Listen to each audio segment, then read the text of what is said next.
Thavanampalli single window director గా అవకాశం ఇచ్చిన పూతలపట్టు నియోజకవర్గం శాసనసభ్యులు డాక్టర్ కలికిరి మురళీమోహన్ కి కృతజ్ఞతలు తెలియజేసిన తవనంపల్లి సింగిల్ విండో డైరెక్టర్ మునీంద్ర డైరెక్టర్లుగా బాధ్యతలు స్వీకరించిన తర్వాత గత ప్రభుత్వ పరిపాలన జరిగిన అవకతవకలు క్షుణ్ణంగా పరిశీలించి రైతులకి బ్యాంకుకి లబ్ధి చేకూరేలాగా కృషి చేస్తారని తెలియజేశారు. పూతలపట్టు నియోజకవర్గం శాసనసభ్యులు డాక్టర్ కలికిరి మురళీమోహన్ ని నియోజకవర్గంను అభివృద్ధి పథంలో తీసుకెళ్తా అని కొనియాడారు. అనంతరం పలు అభివృద్ధి కార్యక్రమాల గురించి తవనంపల్లి డైరెక్టర్ మునీంద్ర ప్రసంగించారు.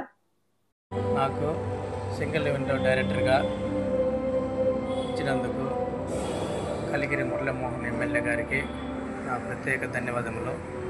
నాకు సహకరించిన ప్రతి ఒక్క లీడర్లకి, ప్రతి ఒక్క కార్యకర్తకి నా యొక్క ధన్యవాదాలు.